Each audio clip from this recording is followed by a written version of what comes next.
morning everyone, this is Rocco coming at you with another full self-driving video. As you can see, we are towing a trailer this morning.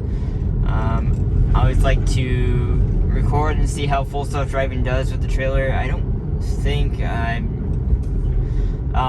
we did one with 11.3.6, but here we are.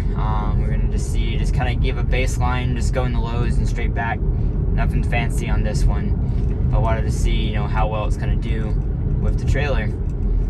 It definitely behaves obviously differently. Well, you would think it would behave differently in the back, but it seems like it doesn't affect it at all because it doesn't rely on ultrasonics. The ultrasonics can see the trailer's back there, but it doesn't, freak out or anything. So we're just gonna see. I like to always check on efficiency. This is a standard test loop for me, so if you're curious about how the trailer affects efficiency, you can always pay attention to here. Oh, we have a cyclist. It's slowing down really early. Interesting. Yeah, there's no point to pass them. Go ahead and get my jacket off before we get on the highway.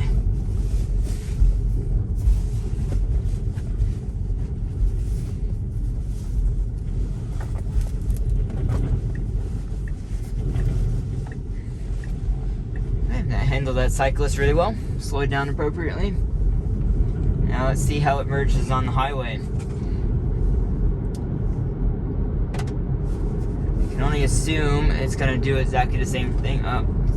This is normal. This would brake like this, regardless if it has a trailer or not. And of course, thankfully, this person right here is changing lanes for me. And so we're wide open to get onto the highway again. I still think it should turn its blinker on and get over when it can versus just waiting till the very end. A lot of us here have the same opinion. When you have short on-ramps like you do in the mountains, that one's not short. That's what I would consider like a standard length on-ramp here. But there's some that are like a fifth that length. You're immediately on the highway. You don't get any merge room, and so that's important that it gets over as soon as possible.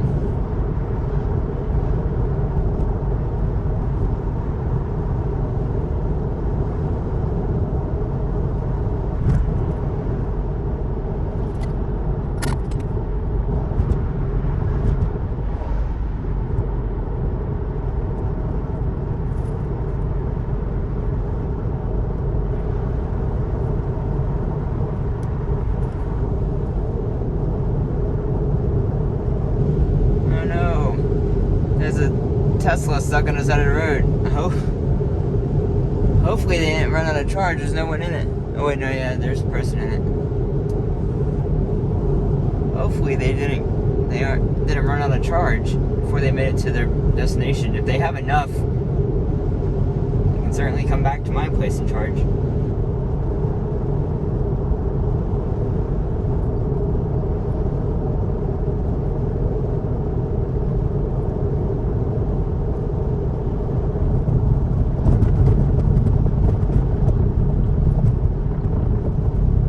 Okay, so let's see how it gets off the highway. I'm most likely gonna need to take over here with the trailer. It gets off way too late. Oh, look, it's doing the wrong way. It didn't do that last time. I wonder if the trailer has something to do with it. So that right there is good, actually, because I manually turned the blinker on to tell it to get over.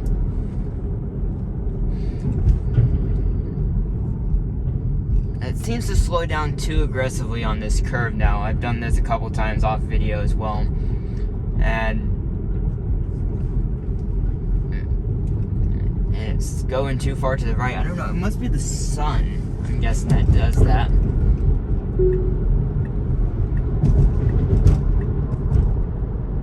I really love version 11, how the speed will actually slow down when you scroll it down now, versus waiting forever and ever and ever for the speed to go down. Right now it's still 35 and it just immediately drops to 35. It makes it so much safer in my opinion, and just more pleasant. I don't know if that's the right word, but it's just not having to worrying constantly that you're going to get a speeding ticket, like, or to have to think so far ahead to slow down the speed, etc., etc. So braked a little bit too much for that car. Not turning right. Okay, so I don't know why I turned the blinker off and it wanted to get over. Yeah, see, it still wants to get in that lane. Was getting in the left lane for some reason.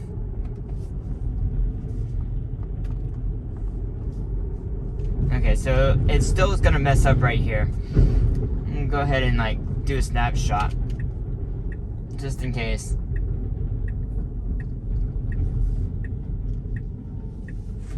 Yeah, so we're gonna return. I'll bring you back once we are on our way out. Hey everyone, this took freaking forever, but got everything strapped down. Had to make sure this is a 10-foot post. So I had to make sure that was gonna hit the car when I turned. Or if I brake really hard, it's not gonna slide forward. So I think we're all strapped down. But we'll see. You'll see it on video if anything happens on it, because it's been a good boy. He's ready to go. Did I take forever on it? I know I did. I'm sorry. Hey everyone, we are back, and as you can see, we got a lot of stuff in the car, and hopefully no issues. Take it easy on the way back, and we'll see how full self-driving does it. See if maybe having that lumbar stick out is gonna do anything.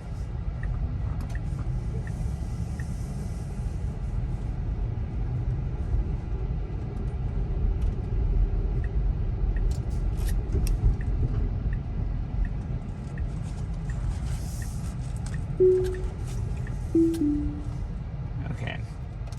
Didn't get over in the turn lane quick enough.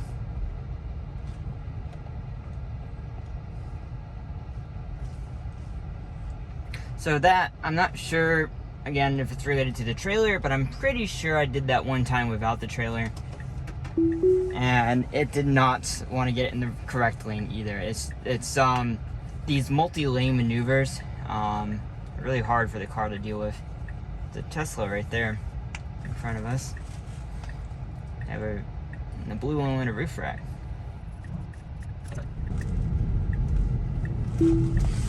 Okay, so it's going to get in the, it thinks that is the correct lane. So getting in an incorrect lane, the right lane is a dead end. See, right? The right lane is a dead end and should not get in the right lane. It goes into the mall and dead ends there.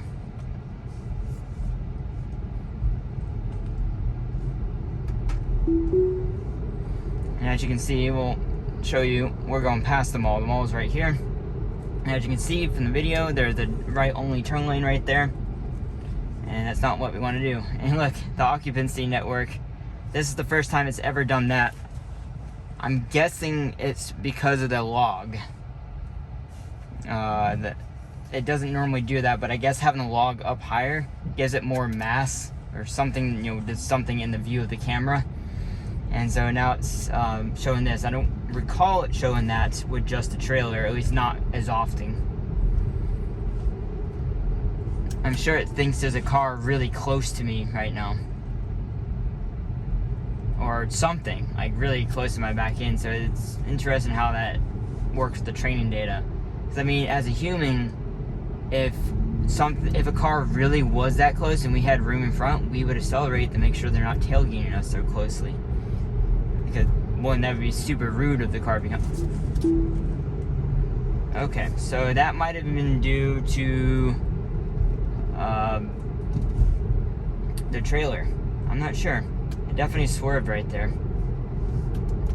Swerved for no reason, apparently. It seemingly.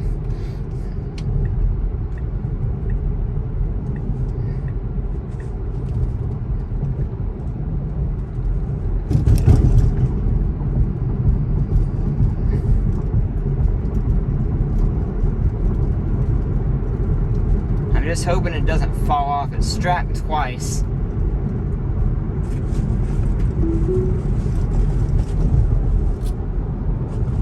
Slow down letting this car pass, which is good behavior actually. And then we're again gonna swerve over like this.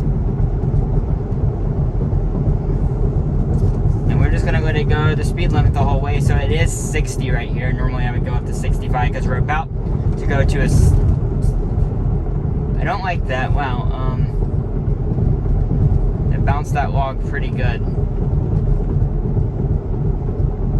This is obviously not the most ideal way to do this. I'm going to try to avoid any more major bumps. I think that was the main one. And of course, as you can tell, that the log is not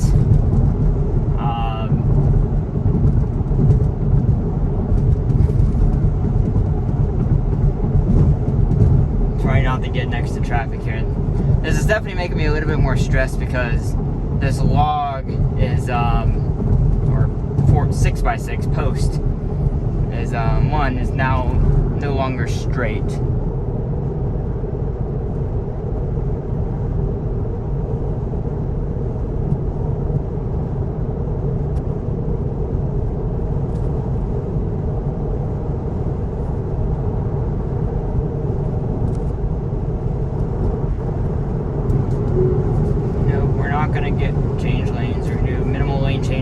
Forgot to turn that on.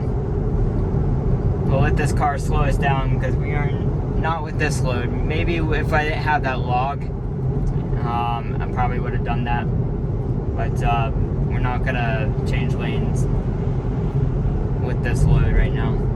As well as we're gonna slow down anyway. We're gonna go down the speed limit here, or 60 at the most, going down this section right here. So it's basically where we're gonna drop the speed anyway. I can tell that log, I think, slid forward just a tiny bit or re-straightened itself or something. But,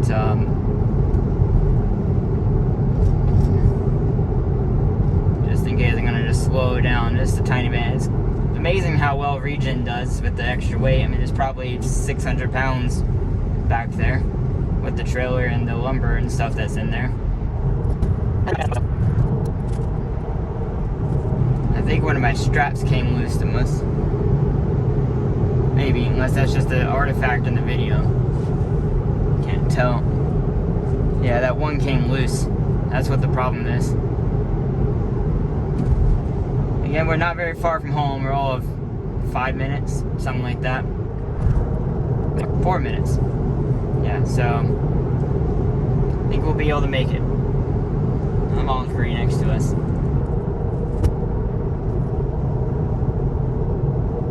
Again, we're not going to pass this car. I don't know why he's going. I mean, I guess he has a pretty sketchy load too, with a couple canoes and stuff in the back.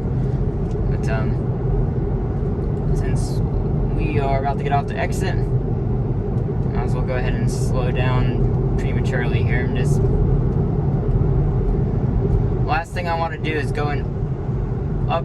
Actually, no, uphill is good. Downhill is where you don't want to brake. Sorry. Yeah. So uphill is going to make the lumber go towards the back of the trailer, which is what we want.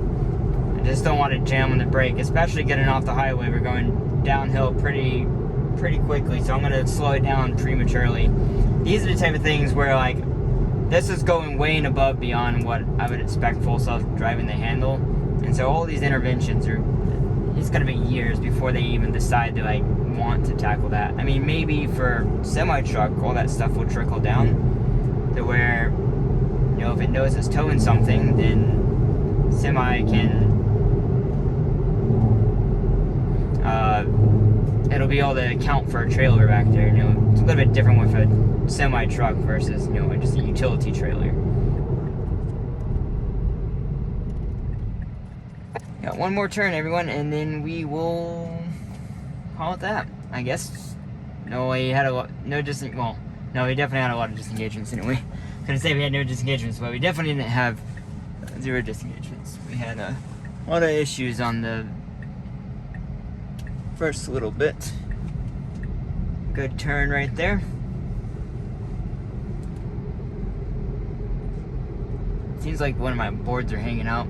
Yeah, good thing we don't live too far away. What's this guy doing? They don't know where they're going. They're trying to probably find the Green River, and they have to turn left right here. Turn left. Do it. Turn left. That's where you want to go. Turn left. Without a blinker. Though, I guess the lower half of the river is probably good with a canoe, but the upper half, that's whitewater kayaking. Okay, everyone, that's going to be the end of this drive. Besides our sketchy lumber moving around, which I guess I need to learn to better tie it down or something, I don't know. We made it, that's all that matters. But, if you have any questions for me, put them down below, and we'll see you in the next video. Thanks for watching, everyone. Bye.